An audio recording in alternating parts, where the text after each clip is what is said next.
The second mistake that people are making is they try to use rules. I think this is a natural extension of the first mistake, right? You're trying to limit your child's screen time. They resist, they fight it, they sneak around. It leads to a bunch of yelling and arguing. And at some point, you start to feel powerless and you go, I'm the parent. This is what we're doing. And you make rules. Jessie, explain to us why making rules does not work.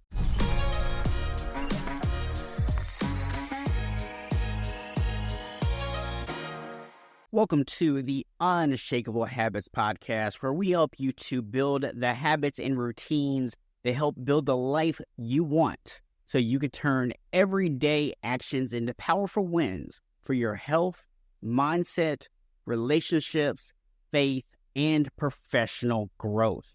I am your host, Stephen Box. As you may have gathered, today we're going to be talking about helping you to reduce your child's screen time. This is something that I've had a lot of clients and a lot of friends even share with me can be quite the struggle. It creates a lot of conflict in the house. And according to my guest today, Jessie Liew, there are 20 different mistakes that parents make when it comes to trying to reduce their child's screen time.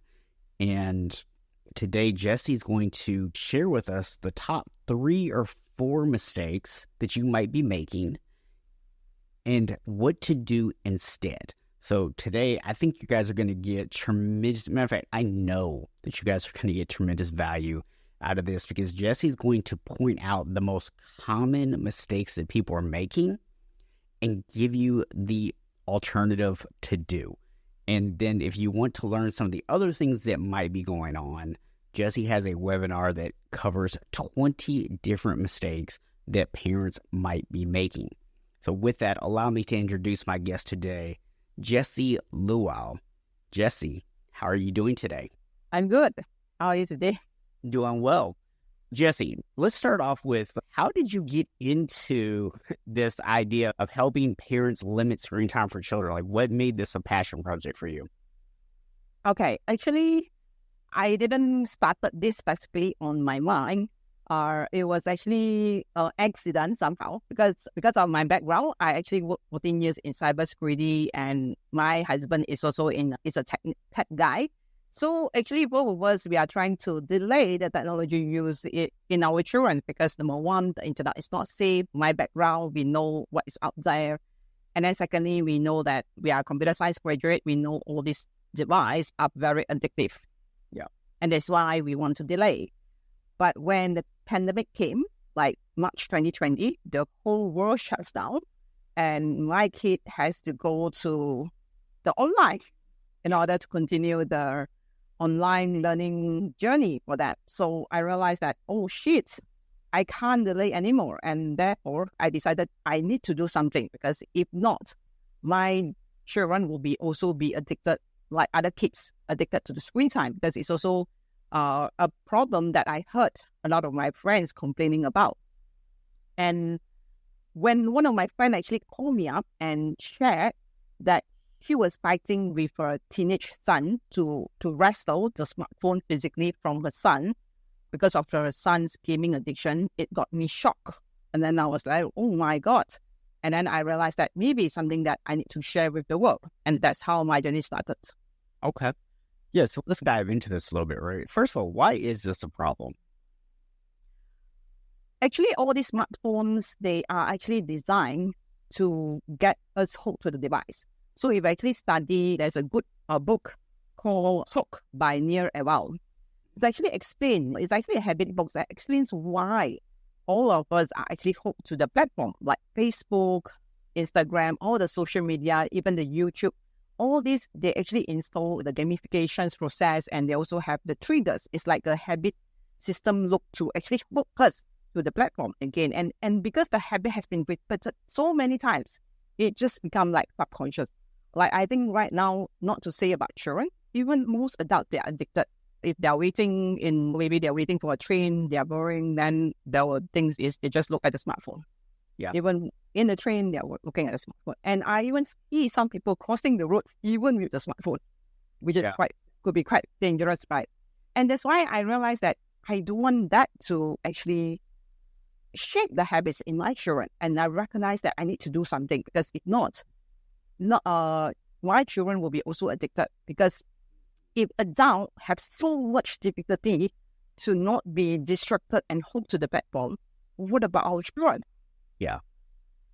Yeah, and I think this is a good point to kind of point out here. As adults, we have fully developed functioning brains. And most of us, maybe the younger generation, but when I say most of us, I'm thinking like people my age and older, and people even a few years younger than me, had the benefit of growing up without all this technology. And even we're addicted to all the technology and the screens now. And so if people who grew up without all that stuff can get hooked on it, and I imagine it's really difficult for the younger generation whose brains are still developing, that they're still taking in all these ideas, that they're still trying to figure out who they are, that this really is a problem for them. And it's going to be much more difficult for them to break this habit later on, because they don't even have a frame of reference for what it was like without it. Yeah, I totally agree. Like we can totally refer back to the old days when you were younger and you don't have the smartphone, and when you were younger, like a teenager, you just take your bags and with the books, maybe go to hang out with your friends, and maybe you actually have to call and decide that, okay, I'm going to meet you there at 1:40, and you have to be punctual there because you can't call anybody else if you're late, right? But right now, everybody has the smartphone. So it's actually a different world that our children are born in. They are actually born in this digital era. Yeah, and I think most people, when they start thinking about technology, yeah, and I don't have children myself, just full disclosure. So I'm basing this off of what I've heard from my friends who are parents, right? It seems like there's a few different buckets that people put technology use into, and they don't necessarily put them together, which I find interesting, because I teach this concept of connected health, right? Where we're looking at the physical, the mental, the emotional, the relationships, the environment, and your bigger sense of purpose, or your existential health. And I find that most people, when I talk to them, they don't stop to think about how those interconnect each other, how they view them almost as separate things. And I think the exact same thing applies to the technology conversation. There's, yes, the connection aspect of technology, which we already touched on a little bit, but there's also the dangerous side of technology, right? There's kids out there getting addicted to pornography. There's predators out there online who are making contact with children, right? Those are two big ones that people think about. But I think one that doesn't get discussed enough is bullying. When I was a kid, I got bullied. I got bullied at school, and then I came home and I didn't have to deal with my bully. With technology, you can literally be bullied 24/7. And I think it's important to have this conversation about technology and some of the dangers of it, because people don't necessarily stop to think. They think of the big concerns, but they don't think about the small micro things that happen with technology every single day that actually have a bigger impact. We worry about the big bad wolf out there coming to get your kids, but we don't stop to think about the little small things that are actually eating away at them. Yes, totally agree. And you're right, because the phone is actually much more, it's just so mobile, and it's actually so small and compact. You can actually just bring it even to anywhere, even to your washroom. Yeah. Yeah, I cannot tell you the number of people that have, it's become a joke to them that they go to the bathroom to look at their phone. They don't go to the bathroom to use the bathroom, they go to look at their phone. Yes, I know a few of them as well. Yeah, it's like, why are you in there for 45 minutes? Because you're watching TikTok videos, right? Yes, totally agree. And that's why that I think it's actually very important, because if, let's say, we raise a generation that is all of them or most of them, they're actually addicted and hooked to the platform, then we may have what kind of generations we are actually raising right now. They are the futures for us. And therefore, we actually need to step up as parents to actually help them to regulate their screen time and actually empower them to actually use it. Because at the end of the day, technology is just a tool. Yeah. Yeah. And I think you mentioned earlier about how addictive technology is and how that's by design, right? And we can see this in other places. I know junk food is the same way. Junk food has been scientifically engineered to be addictive, and people wonder why they can't let go of it, right? But when you look at technology, there are some benefits to the way that it's set up, right? For example, if you've been trying to make positive changes in your life and you're listening to a show like this, more than likely you found this show because you started listening to other shows about habits and making positive changes in your life. And the platform went, oh, you might this show. And so that's probably how you found me, is by that technology that is in place, that those addictive processes that they use, it benefited you here. But a lot of times those same processes aren't helping you, especially if you find yourself going down the wrong rabbit hole, then now you get pulled further in that way. So that works both ways. I always tell people there's no such thing as good habits and bad habits. I look at every habit on a spectrum.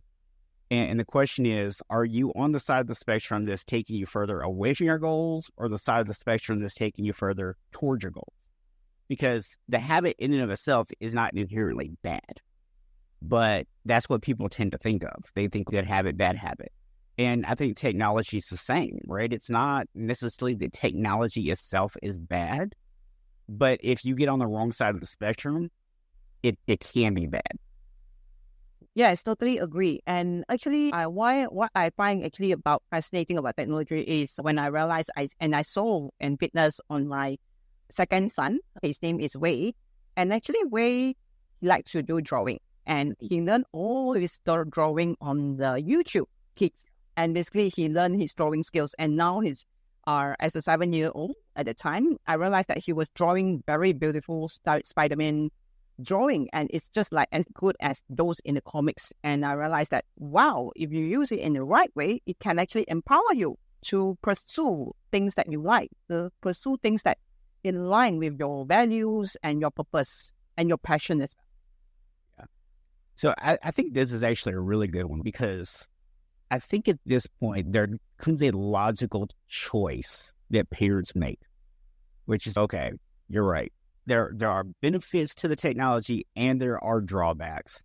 So the natural solution that makes this to a lot of parents, and in case you guys are wondering, this is mistake number one, is they say, I'll just limit and control their screen time. I'll limit what they're looking at. I'll limit how long they get. I'll limit all those things, and I will control what they do. And then that way I can make sure they avoid all the negative stuff. So Jessie, explain to me why this is a mistake. What's wrong with this? Okay, so what I actually spoken to a lot of parents, and when I try to limit and control my own child's screen time, I realized that there's actually a huge disconnect between me and her, because there's a tension that she wanted more, but I wanted her to have less.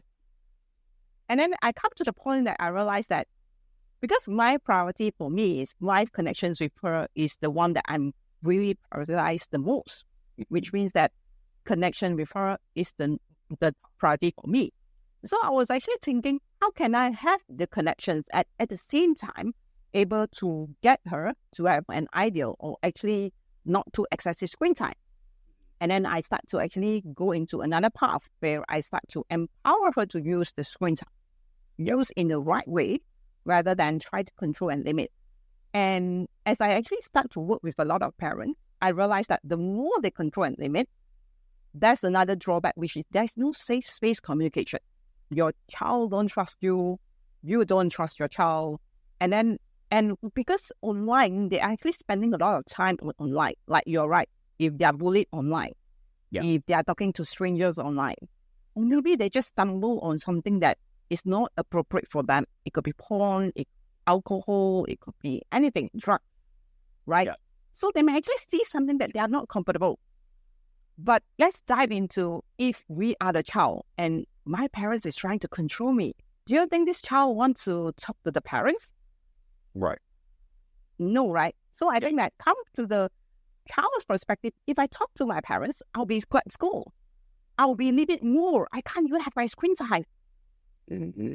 And therefore, they try to actually shield, and they start to have lying.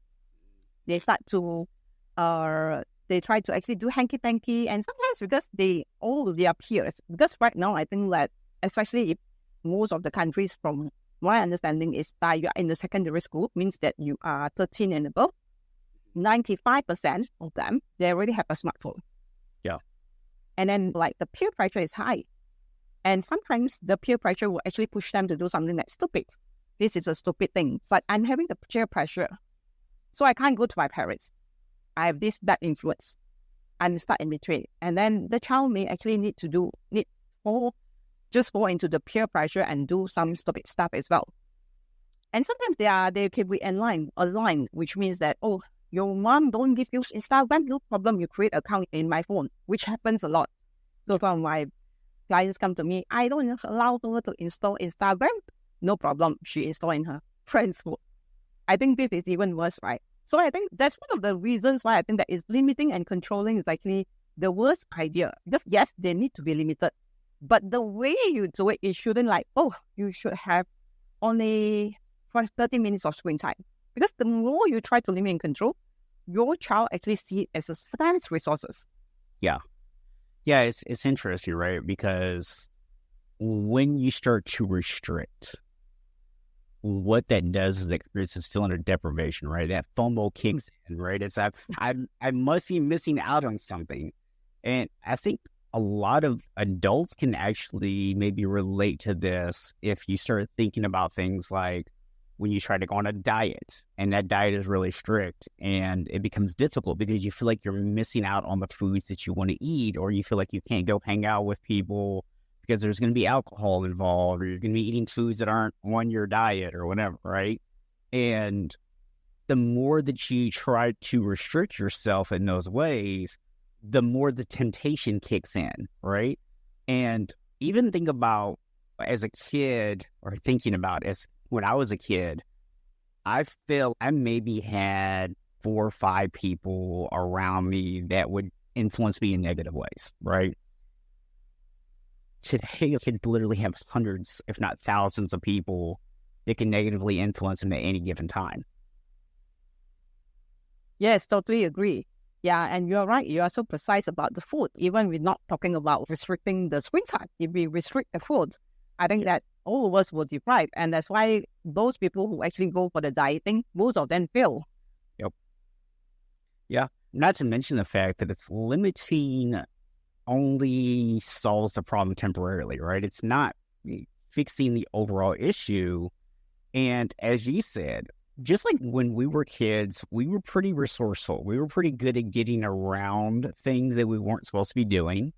And kids today are no different. So if you limit them at home, they're just going to find ways to get it somewhere else, whether that's a friend's phone or whatever. They're just going to find other ways to get that fixed, because when they go to school and all their friends are talking about whatever TV show came on or whatever meme got posted or whatever, now all of a sudden they feel left out, right? They don't feel like they're in. So they have to get that fixed so they can be a part of the crowd. Yes, totally agree. Yeah. So the second mistake that a lot of parents make, and guys, just so you know, this is just going to be 3 out of 20 mistakes that Jessie has lined out that people make. And I know Jessie also has a webinar where she goes through these 20 mistakes more in depth. So we're giving you the big 3 today, but I just wanted you to be aware that even outside of those 3, there are 17 more mistakes that you might be making. Highly would encourage you to go check that out. And at the end of this episode, Jessie is going to give you a link where you can go and check that out. And it will also be in the show notes as well. The second thing is this, excuse me, if I can talk here. The second mistake that people are making is they try to use rules. And I think this is a natural extension of the first mistake, right? So you're trying to limit your child's screen time.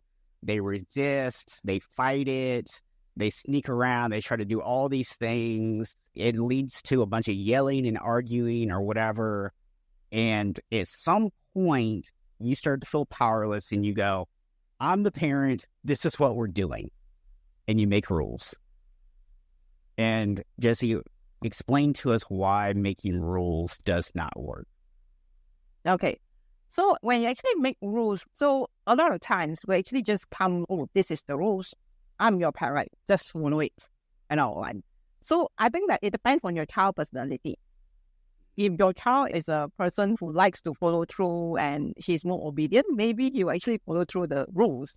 Yeah. But not every kid is like that. Mm-hmm. Agree? So when you actually put on the rule, you're actually pushing it on your child. And when you're actually pushing it on your child, do you think that they own the accountability to follow through the rules? Probably not. Most of them, no. Yeah. So you got it, right? So you want them to hold the accountability. So when you want them to hold the accountability, you need to you have to hold them why together. Like you have a clear boundaries why this is set. And this boundaries is actually set because it's for us, for you and me and for us. Mm-hmm. And then when the child realizes that, wow, I have the power to contribute to this and it's actually in my power, I want to follow through. Yeah. Because at the end of the day, there's no point having the rules, tell, tick, and I say, okay, follow through. But when your child actually cannot follow through and refuse or resist to follow through, you want them to get their buy-in. Maybe some of the parents, they may disagree. You shouldn't negotiate with your child. Because I got that a lot as well. That you shouldn't negotiate with your child. You are the parents. You should say A, he should follow A. But that's not the parenting in this digital era works because like they have exposure to a lot of things online. Unlike us, I think that me and you, we could be a bit like, I call it blah blah, because we don't have much exposure and we don't have much influence. But now with the phone, with the internet, they have more exposure. They are more informed. They have more information come to their brain and they process, right? Yeah. And then they may think, why should I be following you through these stupid rules? Yeah. Yeah, I think something to consider here for people who make but I am the parent. They need to learn to follow rules. They need to learn to be obedient, all those things, right? I hear you. I do. But it's rather interesting. I like to bring this conversation back to other areas of health because I think it makes it more easily for people to relate to it. Because when we're talking about mistakes that you might be making as a parent, it's very easy, especially with me not having kids. I will get a lot of times like, you don't understand. You're not a parent. You're not allowed to speak this, right? I get that a lot. And at least by bringing you on, you have the authority because you are a parent. You can actually talk about this, right? But I think what happens is sometimes emotions get involved when we start telling people that they might be making a mistake as a parent. So I like to relate this out to other areas so that people can see how this mistake might play out without the emotion.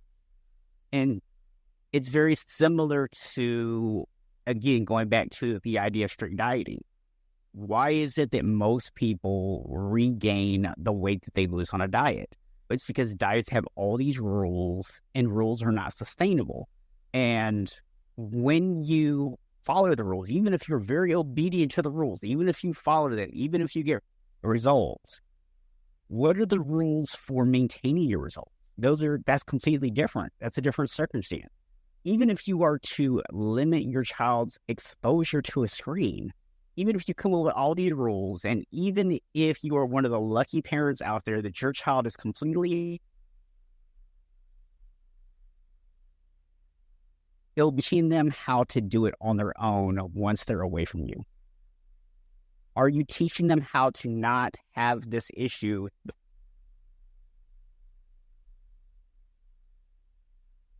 The rest other. And I think that's where I want people to look at. Yes, and actually, I want to actually talk up on that is like when you limit and control, you use the limit and control strategy, right? So there's one key success to this is you have to be there all the time. Yep. But realistically, as parents, it is very hard to be there all the time. Yeah. Right? Because you have so many things that you have to do. So when you're not there, then your child will be just addicted to the screens. So good, my mom is not sure, so let's go to the screens, and they will be spending 8 hours, 9 hours, 10 hours, whatever it is. And that's why you need to teach them to self-regulate so that they can actually stop on their own. Yeah. And here's the thing, guys. I want to make sure that y'all get this, right? With the first mistake, you're trying to limit their time, right? So you're trying to control, and you get pushback. And this is going to create frustration for you, right? So then you go to the second mistake, which is you start to put rules in place, right? So the first time it's more like an asking, hey, can we put the screen away, whatever, right?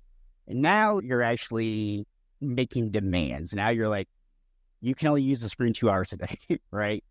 And this now creates even more pushback, more resistance, which then creates more frustration for you. And then you actually have 2 mistakes here. I'm going to combine these if that's okay. So the first is that peers will focus on correcting the behavior.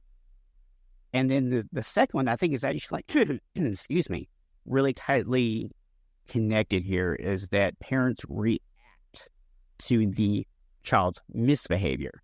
And I'm combining those because I think what happens sometimes is people will focus on correcting the behavior. And if we're trying to correct the behavior, then that means that we think the behavior is bad and therefore it's misbehavior. And now parents are getting more frustrated, and now they're raising their voice and they're yelling. And then, guys, I want you to stop and think here for a second. And Jessie, I might be still on your answer here. But you are actually now teaching your child a whole new set of skills that are probably even worse than the screen time, which is how to not handle conflict management, right? So other than that, is there anything else about focusing on correcting behavior that you see as a mistake? Why is that a mistake for people?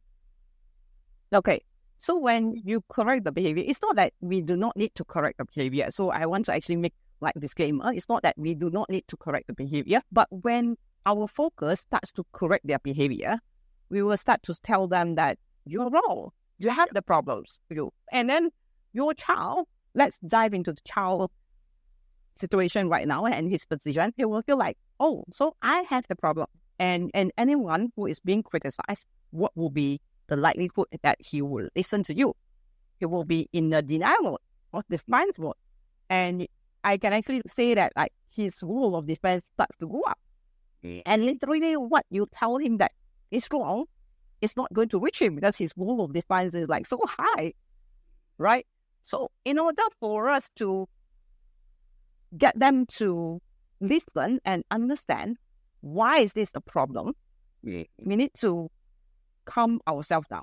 Literally, actually, most of the people were that I need to correct the child, I need to fix the child. But actually, the most of the time is I need to control myself first. Yeah. So that I can respond. Because when as a parent, when we see our child misbehave, of course we are angry. Of course we are disappointed. Of course we feel like maybe there's a lot of shame and guilt into that, right? We have all that. And I'm being a parent, I have that too. Yeah. All of us have that. Right. But when we actually act from that position, we reacted. And with the reactions, when you shout, yell, your child defense systems, the wall is actually is higher than him. He's not listening to you. And he also learn to yell and fight back with you. And that's really what he learns. And that's not something that we want to happen. And that's why we need to work on ourselves, calm down ourselves first, so that we can respond to the misbehavior. And when the child is calm down and he felt that I'm being heard, I'm being understood, then he would want to listen to you. What is your opinion as well? Yeah. Yeah. So what you're really saying is, yes, we want to correct the behavior, but when we start trying to do it from a place of authority, when we're limiting, we're controlling, we're setting rules, and we're really focused on how do I correct the behavior, and then we're reacting to what we see as disobedience, what we're doing is we're creating a really negative loop where as the parent, we're going to be frustrated. But at the same time, you are mentally affecting the child because now they're being constantly told that they're stupid, that they're making mistakes. And that may not be the words you're using, but that's what they're hearing, right? And that can really lower their self-worth, their self-confidence. It can really have an impact on them. And then guess what?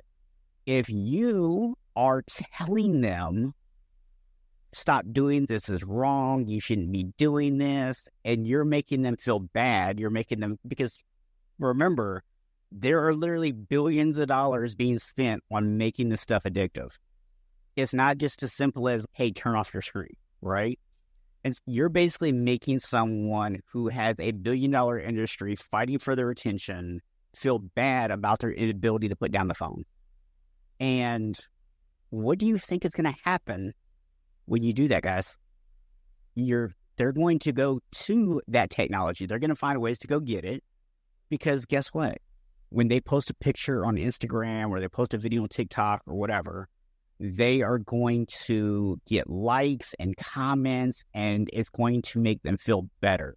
So if at home I'm being yelled at, being told to stop doing something, but online I'm being praised and applauded, where do you think they're going to turn? The technology, obviously. And that's why you want them to feel that this is a place that they are being appreciated, they are seen, they are loved. And therefore, they want to, actually most of us, we want something in real life. We are not long in something in the virtual world because it's not something that you can touch, you can hug, right? So for the child, it's actually the same. I bet that most of the child, they all want the connections with the parents. They want to be hugged, they want to be praised, they want to be told that they are enough. And when they feel there is enough and they are praised, and then it's actually easy to guide them back so that they not continue to be addicted to the screen. Yeah. And I think you pointed out earlier, even as adults, we tend to spend a lot of time on our devices, we're on social media, we're looking at news stories, we're watching YouTube videos, whatever, right? And it can be very easy to get caught up in that world yourself. And now then you're modeling these behaviors. But I know that's something you talk about a little bit more in depth on your webinar and things like that. So we won't give away everything here.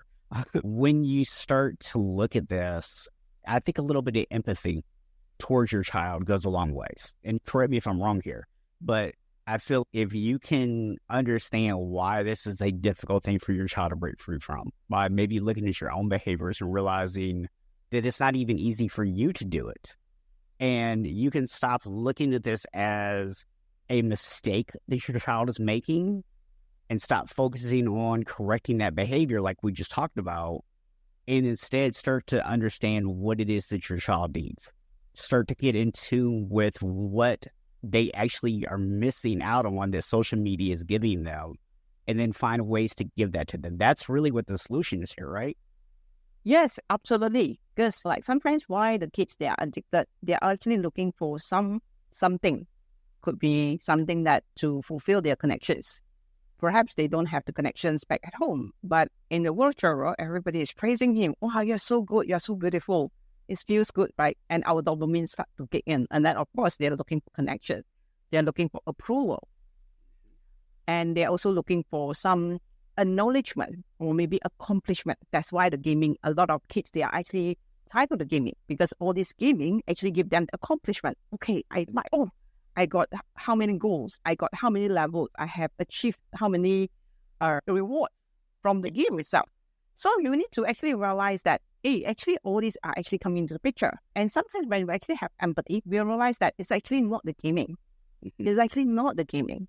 It's something that your child is lacking and it's something that he needs.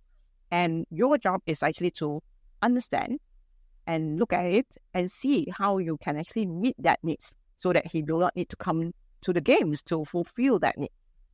Yeah, and I think so much of that really is understanding that, again, going back to what we talked about earlier, these things are not inherently bad, right? There's no problem with your kid playing games. The problem is when the game becomes more important to them than everything else. And that's happening because something is missing. That game is giving them something that they don't think they're getting from somewhere else. Yes, absolutely. And then bear in mind that for a child, it's because they are still discovering their own identity. They do not have the focus and attention. You already 45. You have your purpose. You mentioned some of your things that about the spiritual, emotional, mental. So you're actually very clear about that. Yeah. But for a child, they are just beginning of their journey. They have no idea what's the emotional, spiritual, mental, physical, and all that. Yeah. They are still discovering their own identity. And that's where it's actually very hard for them to pull back from these devices. Yeah. So I think that it's really about helping them to discovering who they are, acknowledging them so that they can actually use the technology to pursue what they are actually passionate about. I teach a concept when it comes to getting healthy, like physically healthy. So when we talk about things like diet and exercise and sleep and stress management and all that kind of stuff, people, I find, have a tendency to do some of the exact same mistakes that they're making with their child's screen time, right? They try to limit their access to certain stuff. They create rules. They beat themselves up, especially a lot of my guys out there are mentally beating themselves up inside every time they do something stupid or that something they view stupid, right? Let me clarify that. But it's like, I'm so lazy, I skipped my workout today, or so stupid because I stopped for fast food instead of eating my food I had at home. And they say negative things to themselves and they do all this stuff.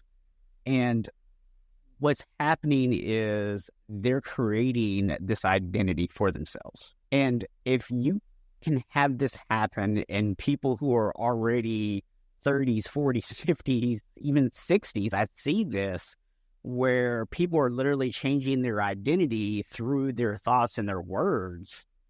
Imagine what this is like for someone who doesn't even know who they are in the first place yet. That's crazy, right? Yes, and that's why they are very easily distracted, like their focus and attention, because they do not have a goal. You already know what's your goal for your mental, spiritual, physical, and your life purpose. You already have it. So you already pen it down and you know what is your focus and attention. But for a child, I'm still discovering myself. Yeah, I don't have a life purpose. I have no idea what I want. And that's where all the smartphone, the YouTube, the TikTok, Instagram, is actually just pull them away into the rabbit hole, and then they have no idea what they want because they are just saying, oh, it seems to be good to be like that. But in reality, is that what you want? Yeah. You're not. Yeah, that's what other people told them they should be. Right. Yeah. And that's something that I feel like a lot of people, what they end up doing when they're depriving themselves of stuff and they have this restrictive mindset, a couple of things happen. Number one is it makes you want things that much more because as one of my mentors taught me, and I say this a lot, is all behaviors are an attempt to solve a problem, right? And when we start restricting ourselves, what we're really doing is we're taking away the solution to a problem, and we're not replacing it with a new solution. And when we do that, we now are trying to fight against something that we want to do, something that makes us feel good. We're taking that away from ourselves. We're having to use all this willpower, and you're actually now having to deal with the actual problem that thing was solving for you. And it's this double whammy. And guys, think about how hard that might be for you as an adult to deal with. And then again, going back to imagine your child who is still trying to figure out who they are in the world. And I think even I could take this a step further for a lot of the fathers out there right now, and think about the things that you do at work, that you do as a father, that you do as a husband, not because they're necessarily who you want to be, but because that's what society's told you to be. That's what other men in your life told you that you're supposed to do. Those are rules that you're feeling in a way that is not necessarily authentic to you, but they're what society has told you. And think about how those are not creating happiness for you. And this is why I think a lot of men are walking around right now. They've got great jobs, they got wonderful families, and still and yet they feel like they're missing something. They feel like something is missing in their life, that they don't have a deeper purpose. And that's because you're not living your authentic self. You're living other people's version of your life. And that's what's happening to children when they're not getting their needs met and they're turning to technology. They end up living other people's perception of what their life is supposed to be instead of being authentic to themselves. Yes, 100% agree. And actually, I must actually say this is because when you actually mention it, I can actually reflect because that it was me. I was actually having good career in cybersecurity. I have all the things that the society tell me. I have all the checklists, tick. But I was actually depressed inside. Then I realized that it's actually something is wrong with me or something wrong with the perception that I must meet. And then that's where I start to begin my personal development journey and I start to discover more about myself and living my life authentically.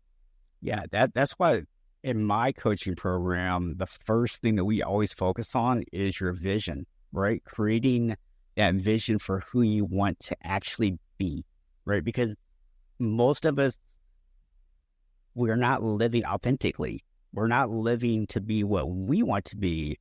We've been living by other people's rules for so long that we don't even know what we want. And so that's the first thing I always work with people on is getting clear on who do you want to become? What do you want your life to look like? Not what do you think your life should look like, but what do you actually want it to look like? And I think that's something that you can apply to your children here and start to help them understand the person that they want to become and let them be able to see that they don't have to be this person that everyone else expects them to be. Yes, and actually, I think that you also cover one of the mistakes as well. They continue to use the same parenting style that our parents are parented us, and they just continue to use the same parenting belief that was passed down. Yeah. And actually, these parenting beliefs may not be your own parenting beliefs. It's just that the culture told you that you must meet this in order to be bring so-called you fame or to not, how do I say it? Not respecting your legacies or something like that. Yeah, it's something that we actually need to actually honor our children to become who they are, rather than trying to pass down and bring our parenting beliefs and actually try to push onto that, which in turn, it's not who they want to be and they just turn into the technology. Yeah, because we're always going to turn to the thing that's going to give us what we need in the simplest way, right? It doesn't matter if that thing is good for us or not. We are always going to look for the simplest solution because just by nature, if you have your problem, you want to solve it as fast as possible, right? And so we turn to the quickest thing. It's like when you're tired, what do? You reach for caffeine or you reach for sugar. Why? Because they instant energy boost. No one says to themselves, I'm so tired. Let me go and get some lean protein, some digesting carbs. Like, nobody does that. It would make sense. It's the most logical thing to do in terms of what's the healthiest thing, but we don't do that. We reach for candy bars and sodas and coffee because why? It doesn't matter if those things are healthy for us or not. They give us energy, and that's what we need. And that's why children are really turning to technology so much. It's just giving them what they need, and it's giving it to them instantaneously. Yes, absolutely. So, Jessie, if someone's out there right now and they're listening and they're thinking, yes, I'm making these mistakes, and I see what you're saying about helping my child kind of start to develop their identity and be able to connect with them better and fulfilling their needs. But I don't know where to start. I'm lost right now. I hear what you're saying, but I don't know how to do that. I'm thinking your webinar is probably going to be the best place for them to do that. So how do they download this list of 20 mistakes they might be making as well as get access to the webinar? Okay, so basically the webinar is actually called 20 Painful Mistakes That Parents Regret Making in Their Child's Screen Time and How to Avoid Them. You can actually go to this link, bit.ly/screentime-mistakes. Okay, so it's bit.ly/screentime-mistakes. Screen time mistakes, okay. And I will put that in the show notes for people as well, just that way they can just click on it. Sure, thank you so much. And if people just want to get a hold of you for anything in general, or they just want to maybe follow you, what's the best way for them to do that? They can actually follow me on Instagram, LinkedIn, and Facebook. I'm actually more active on Facebook and LinkedIn. So they can actually find me at Jessie Liew, SP, JESIELIEW, and S and P. All right. Thank you so much for coming today. Do you have any final thoughts or anything that maybe we didn't talk about today that you want to leave people with?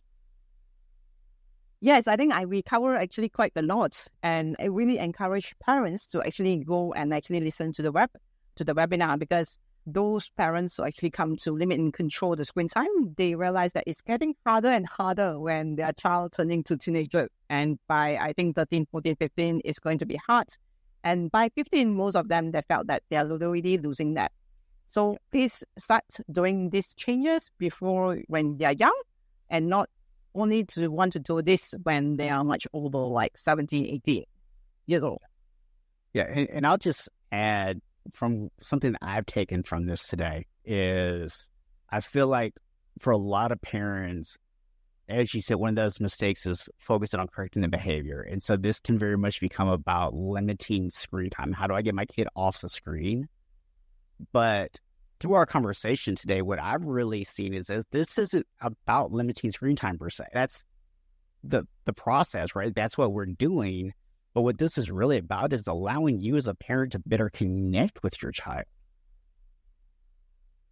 Yes, absolutely. And then you actually discover that they actually use the technology responsibly.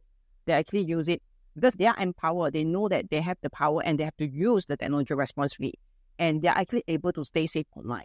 And the best part is they also have the safe space communications. So I remember I just interviewed one of my students, Sarah, and she was actually sharing, she actually joined the program when she became really desperate, like when she saw her 9-year-old child was sneaking at midnight to play computer games. And when she actually go through the computer, she realized that she was searching for porn, and it just got her freaked out, and she was just ready to do everything that I said. So, but when I think that the child able to do it, use the tech responsibly, she actually fulfilled her basic responsibility first before the computer games.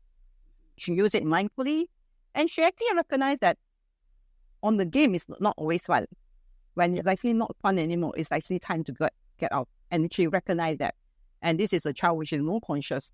And then the best part is when she shared that her child actually shared with her that actually I was surfing porn. And then the conversations actually closed, and it's actually a very beautiful conversations that the child was feeling safe to share that in the past I have been doing something wrong, and that the relationship actually becomes more deeper connection. Yeah, I imagine that's probably a very uncomfortable conversation for a parent to have, but at the same time, I can only imagine how good that would feel to know that you have such a relationship with your child that they feel comfortable even coming to you and admitting something like that. It's just a really cool story. Yes, I love that story very much as well. Awesome. Jessie, thank you so much for coming again. Guys, again, I highly encourage, I'll put the links in the show notes, but download that PDF, the 20 painful mistakes that parents regret making with their children's screen time. You can sign up for the webinar as well. And also feel free to connect with and follow Jessie on social media. We won't give you any rules for how much time you're allowed to spend following Jessie, because that would be a mistake. You can self-regulate. But guys, as always, I want to remind you that while none of us are born unshakable, we can all become unshakable. Thank you for listening to the Unshakable Habits podcast with Coach Stephen Box. Be sure to hit the subscribe button and help us spread the word by sharing the podcast with other men. If you're ready to create unshakable habits, you can learn more and connect with us at unshakablehabits.com.